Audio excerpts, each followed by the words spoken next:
Buenos días, buenas tardes, buenas noches, dependiendo de la hora que estés viendo el video.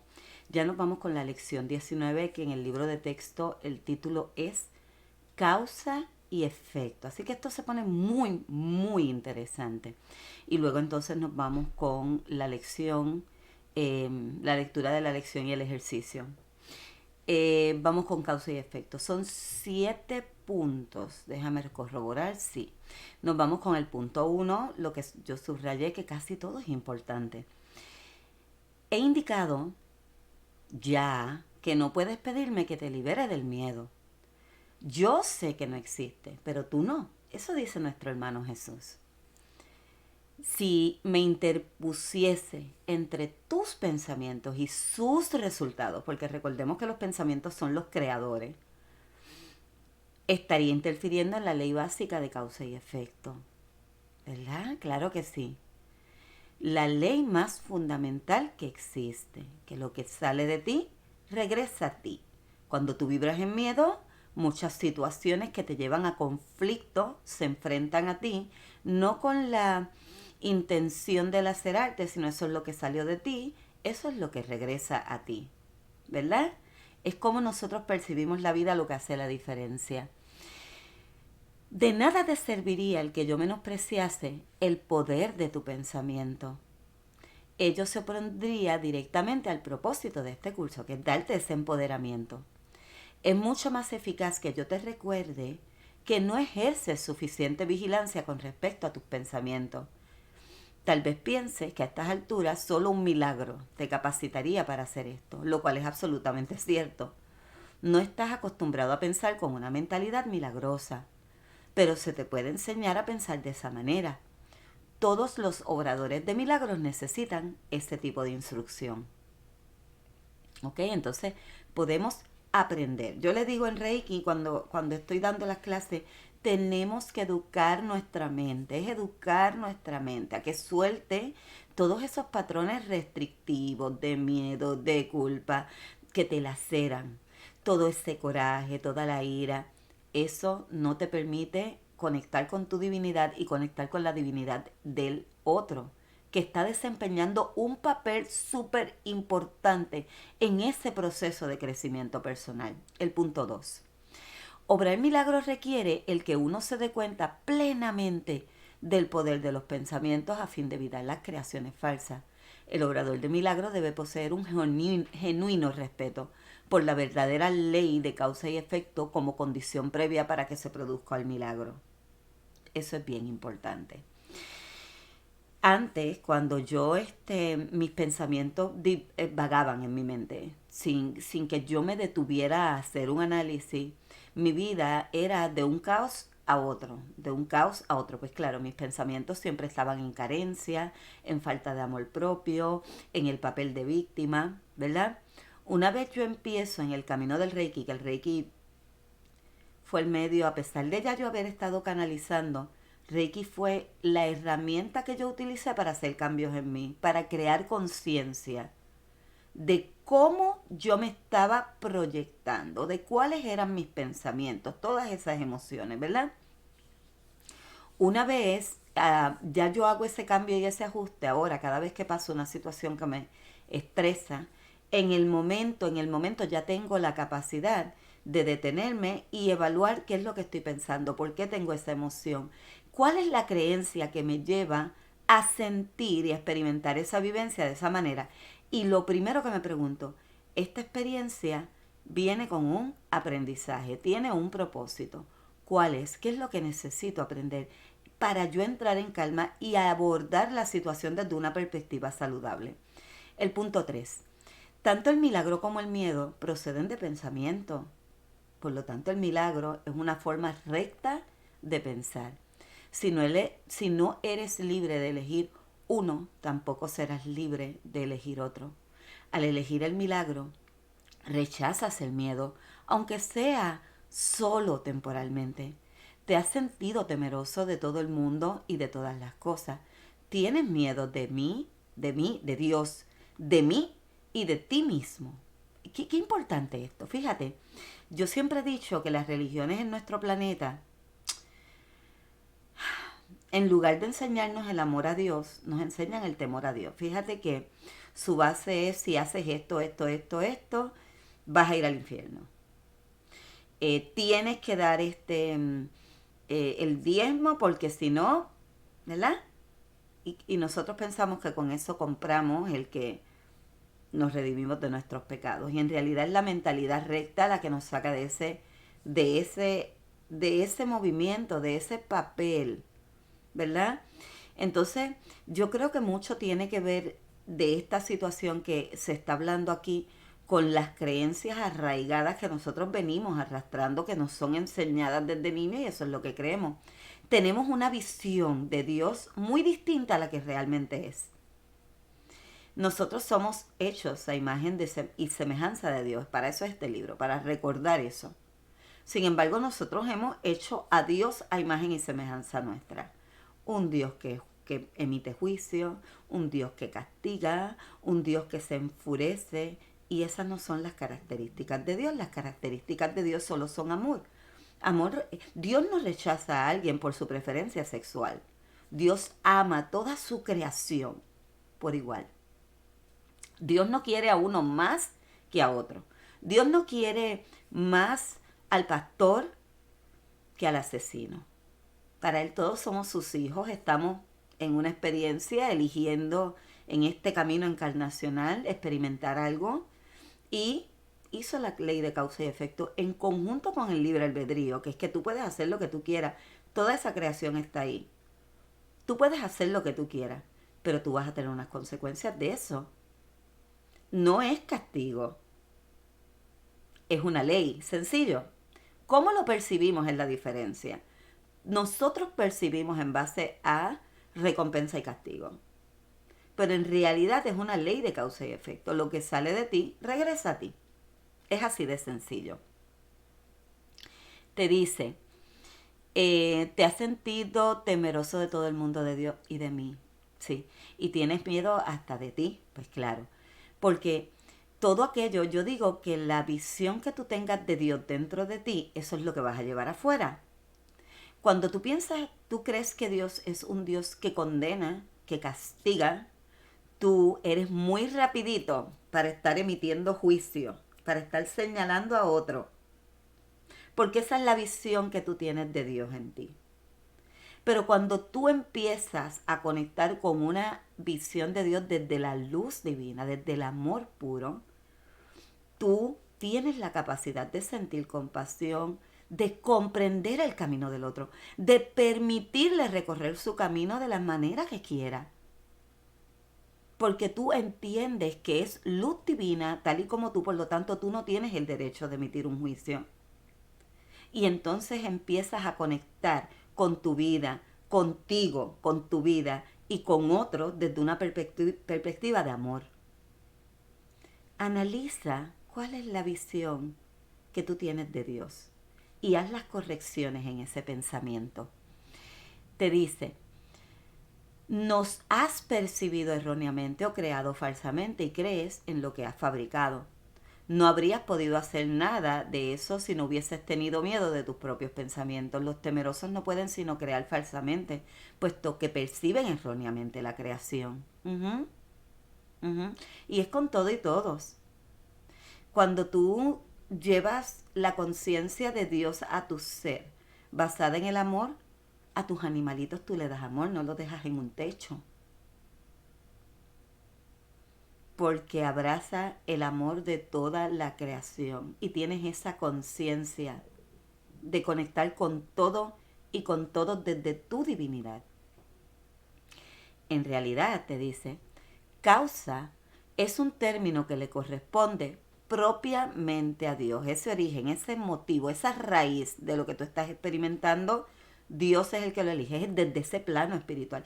Recuerda que cuando nosotros encarnamos, nuestro espíritu, en base a todo lo que nosotros hemos creado en vidas pasadas, en esta vida, ya tiene cómo corregir a través de la expiación esas vivencias. Y hay una causa, ¿verdad? Cada cosa que tú vives tiene un porqué. Esa causa le corresponde a Dios, no la escoge la mente. Y dice, su efecto es el Hijo. El efecto lo que tú recibes, lo recibes en el plano encarnacional, porque el Hijo representa todo aquel que está encarnado. Jesús es el Hijo, el que está encarnado, ¿verdad? Esto supone una serie de relaciones de causa y efecto completamente diferentes de las que tú introduces en tus creaciones falsas. El conflicto fundamental en este mundo es, pues, entre la creación y la creación falsa. Todo miedo está implícito en la segunda y todo amor en la primera. Todas las cosas que venimos a atravesar aquí son parte de la causa, el porqué, ese orden divino. Toda experiencia que nosotros recorremos para el espíritu es simplemente una experiencia. El que le pone una etiqueta eres tú. El conflicto es por lo tanto entre el amor y el miedo. El punto 4, son 7. Ya hemos dicho que crees que no puedes controlar el miedo porque tú mismo lo inventaste. Y tu creencia en él parece ponerlo fuera de control. Tú te arraigaste tanto a esas creencias que no tienen nada que ver con Dios, y es que es normal. La visión de Dios que nosotros tenemos ha estado chueca en este planeta, ¿verdad? En este sistema. Cuando miramos la iglesia, cómo se fundó a través del dolor, ¿sí?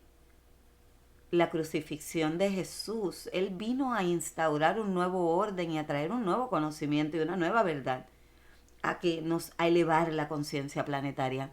Se funda una iglesia y esa iglesia hace uso de todo su poder y en lugar de practicar el amor a Dios, pues en la Santa Inquisición mataba, aniquilaba a todo aquello, a todo aquel o aquello que se pusiera en su camino y que tuviera una visión distinta de Dios. La religión fue impuesta a través del dolor. Y todos aquellos seres que en ese momento se conectaban con la naturaleza y esa era su forma de conectar con Dios porque Dios está en todo. Pagaron un alto precio y un dolor muy grande y eso queda en la memoria celular nuestra y la planetaria. Por lo tanto, venimos cargando con una memoria muy dolorosa en relación a Dios y ese miedo de que entonces Dios castiga. Fíjate, si no hago lo que Dios dice como Él lo dice, que no es lo que Dios dice como Él lo dice, es lo que un grupo, una iglesia, una religión te está diciendo que es lo que tú tienes que hacer y que en actos que no tienen nada que ver con el amor y con la enseñanza de Jesús, se propagó. Entonces, es muy normal que nosotros tengamos esa visión de Dios que está muy chueca. La verdadera solución descansa enteramente en alcanzar el dominio por medio del amor.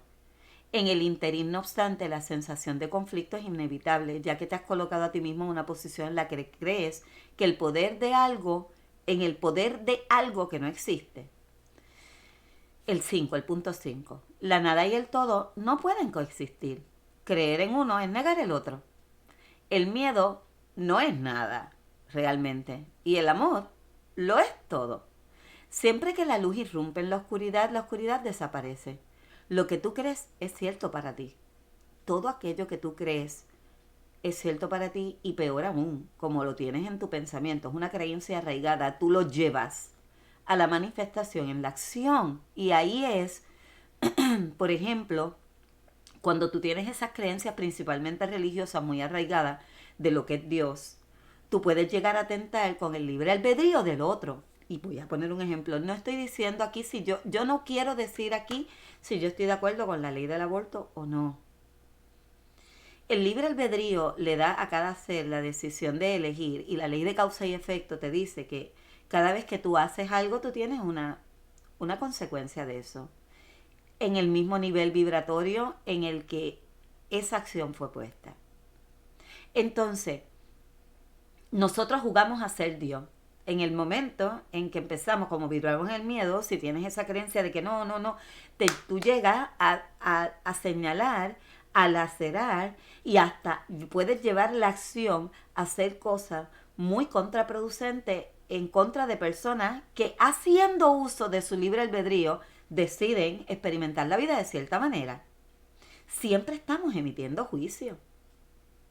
Y de repente, si por esa creencia que tú tienes de que Dios, de Dios, que es una falsa creencia de Dios, ¿verdad?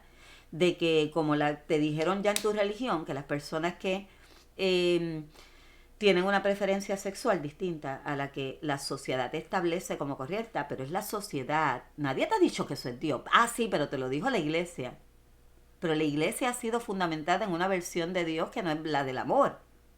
Porque todo aquello que te lleve a ti a emitir un juicio contra otro no está basado en el amor. Si Dios te regaló el libre albedrío y tú eres capaz de hacer uso de él, en el momento en que tú emites un juicio e impones tu creencia a otro, tú estás violentando el libre albedrío de otro. Estás vibrando en miedo. Y no te estoy diciendo que tú tienes que cuadrar con las ideas de los demás. Pero cuando tú vibras en amor, tú no emites juicio. Tú dejas a cada persona ser, moverse, elegir, tener sus consecuencias y ayudar en el camino de otro, aún tú no comprendas su accionar. Porque no recordamos qué hemos hecho antes. Y para experimentar la verdad dentro de esta bidimensionalidad que nosotros tenemos que jugar todos los papeles, porque nuestra mente no tiene la capacidad de comprender la totalidad, de irnos en amplio, ¿verdad? Dice, concentrarse en el amor, no obstante, no es más que otro error. El procedimiento correctivo inicial consiste en reconocer temporalmente, que hay un problema, mas solo como señal de que tiene que ser corregido de inmediato. Pero el problema no es el corregir el comportamiento de otro, es el tuyo. O sea, aquí estamos nosotros tan acostumbrados a estar mirando hacia afuera que eso es un conflicto severo. Queremos arreglar al otro en lugar de arreglarnos a nosotros. Si tú entras en un conflicto porque estás emitiendo un juicio con el otro, corrige ese error de inmediato. Vibra en amor. Permítele ese ser porque tú no tienes el derecho de coaccionar su libre albedrío. Eso es un regalo que Dios nos dio a todos. Y Dios nos ama por igual a todos. Él no deja de amar a alguien o ama a alguien más que a otro. Eso es una percepción de una creencia que nos han puesto, nos impusieron. Yo digo que más conexión con Dios tienen aquellos que se conectan con las plantas, tienen amor hacia los animales, tienen la conciencia planetaria, porque ven la amplitud del amor. Que aquellos que estamos arraigados con unas creencias que nos llevan a emitir tanto juicio y tanta separación, que eso nos lleva a mucho dolor a nosotros y a los demás. Dice, el tiempo es esencialmente un recurso por medio del cual se puede abandonar toda idea de transigencia al respecto. Este proceso parece ser gradual, debido únicamente a que el tiempo en sí comprende intervalos que no existen. En el plano espiritual el tiempo no existe. Nosotros, nuestras vivencias, el ser mental, nuestra vivencia lo procesa como que hay un antes, un ahora y un después. La aseveración, porque a tanto amó Dios al mundo que le dio su unigénito Hijo, para que todo el que crea en Él no perezca, mas tenga vida eterna, necesita solo una leve corrección para que tenga sentido en este contexto. Se lo dio a su unigénito Hijo. Quiere decir que Dios, su unigénito Hijo, Jesús representa toda la parte encarnada. Todos los seres que atravesamos por una experiencia encarnada buscando ese crecimiento en conciencia, ese llegar a Dios. Pero para llegar a Dios no puede ser a través de la separación y el miedo. Mientras tú tengas esos pensamientos y esas emociones dentro de ti, necesitas la expiación, porque necesitas corregir ese error de pensamiento que te está llevando a tener un accionar lacerante. El punto 6. Debe observarse con especial atención que Dios tiene solamente un hijo. Si todas las creaciones de Dios son hijos suyos, cada una de ellas tiene que ser parte integral de toda la filiación. Dios solo tiene un hijo, pero te dice, todas las creaciones de Dios son hijos suyos. Entonces cada una de ellas, tú no puedes ver al otro en una condición distinta a la tuya. Eres tan hijo de Dios como el otro. Que a veces decimos, no, el asesino Dios no lo quiere. Claro que lo ama muchísimo. Tú como padre, cuando tienes varios hijos y uno está en conflicto, tú más te apegas porque más tú quieres que esa persona sea feliz. Eso mismo le pasa a Dios, ¿verdad? En realidad, tenemos que trabajar siempre desde el amor incondicional. La filiación en su unicidad trasciende la suma de sus partes. De hecho, no obstante, queda velado mientras falte una sola de ellas. Por eso es por lo que en última instancia el conflicto no se puede resolver hasta que todas las partes de la filiación hayan retornado. Solo entonces podrá comprenderse en el verdadero sentido de la palabra lo que significa la plenitud.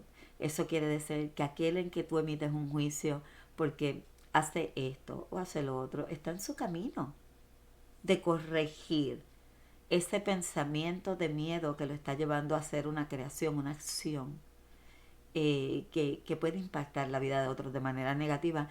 Pero Dios, por eso está la expiación, entonces tiene oportunidad tras oportunidad y en algún momento tiene que regresar a su verdad. ¿Verdad? 7. Estar listo es solo el prerequisito para que se pueda lograr algo. No se debe confundir una cosa con la otra. Tan pronto como se da la condición de estar listo, también se da en cierta medida el deseo de querer lograr algo. Dicha condición de estar listo no es más que el potencial para que pueda tener un lugar un cambio de mentalidad. Estar listo es tú empezar a ser consciente de todos tus pensamientos cada vez que tienes una vivencia extraña o que te disgusta o una experiencia, empieza a hacer ajustes en tus pensamientos. Haz un ajuste en ti, no en el otro. ¿Qué yo tengo que sanar? Tal vez es paciencia, tal vez es amor propio, tal vez es aprender sobre la humildad. Siempre hay una lección. ¿Ok? En el momento en que tú decides estar listo, tú empiezas a tener un poquito más de conciencia en relación a tus pensamientos. No los dejas seguir creando porque sí. Simplemente te detienes y te evalúas.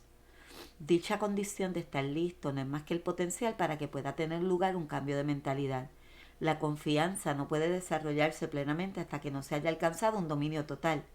Hemos tratado ya de corregir el error fundamental de que es posible dominar el miedo. Y ya hemos enfatizado que el verdadero dominio solo se puede alcanzar por medio del amor. Estar listo es solo el comienzo de la confianza. Tal vez pienses que esto implica que tiene que transcurrir mucho tiempo entre el momento en que estás listo y aquel en el que alcanzas el dominio. Pero permíteme recordarte que el tiempo y el espacio están bajo mi control. Qué importante. A veces tú piensas, wow, bendito, en lo que esta situación mejora. No, tú encárgate de trabajar con tus pensamientos al respecto y en el plano espiritual, el espíritu, toda experiencia tiene un propósito. Cuando tú comienzas a trabajar en los pensamientos que te están llevando a esas experiencias que para ti son desgastantes, si es aprender sobre la humildad, empiezas a trabajar en tu humildad y de repente la situación desaparece. Cuando ya tú integraste el aprendizaje, ya no requieres la experiencia. Vamos entonces con la lectura de la lección. Lección 19. No soy el único que experimenta los efectos de mis pensamientos. La idea de hoy es obviamente la razón por la cual ves por lo que ves no te afecta a ti solo. Notarás que las ideas que presentamos relacionadas con el acto de pensar a veces preceden a las que están relacionadas con la percepción, mientras que en otras ocasiones se invierte ese orden. Esto se debe a que el orden en sí no importa. El acto de pensar y sus resultados son en realidad simultáneos, ya que causa y efecto no están nunca separados. Hoy volvemos a hacer hincapié en el hecho de que las mentes están unidas. Rara vez se acoge bien esta idea al principio. puesto que parece acarrear un enorme sentido de responsabilidad e incluso puede considerarse como una invasión a la vida íntima. Sin embargo, es un hecho que no existen pensamientos privados. A pesar de tu resistencia inicial a esta idea, ya entenderás que para que la salvación sea posible, esta idea tiene que ser la verdad. Y la salvación tiene que ser posible porque es la voluntad de Dios. El minuto de búsqueda mental que se requiere para los ejercicios de hoy debe hacerse con los ojos cerrados.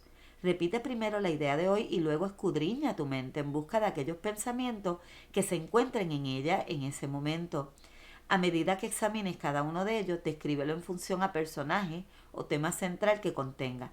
Y mientras lo mantienes en la mente, di, no soy el único que experimenta los pensamientos, los efectos de este pensamiento acerca de eh, un ejemplo, no soy el único que experimenta los efectos de este pensamiento acerca del aborto. No soy el único que experimenta los efectos de este pensamiento acerca del asesinato, acerca del hambre o de X conflicto que estés atravesando. El requisito de ser lo más imparcial posible al seleccionar los objetos para estas secciones de práctica ya te debe resultar bastante familiar a estas alturas, aunque a ti ya te están hablando de objetos. No soy el único que experimenta los efectos de este pensamiento acerca de mi celular.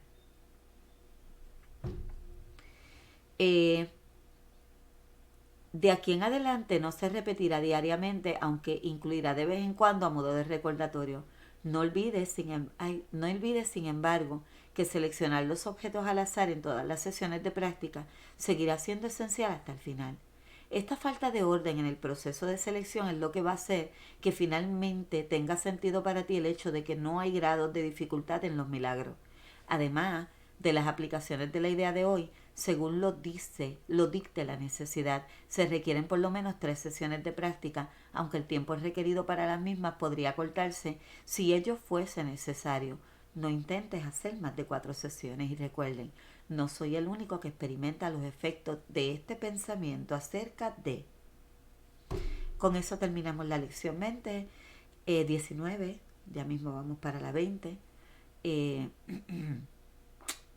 Les agradecemos siempre su acompañamiento en esta aventura. Recuerden que yo hablo aquí lo que es mi verdad, que no es una verdad absoluta, es mi percepción. No tiene que cuadrar contigo. El crecimiento de cada uno es individual. ¿Está bien? Siempre abracen lo que les sirva y lo que no está bien, lo dejan a un lado. ¿Ok? Entonces con eso nos vemos. Hasta prontito con la lección 20.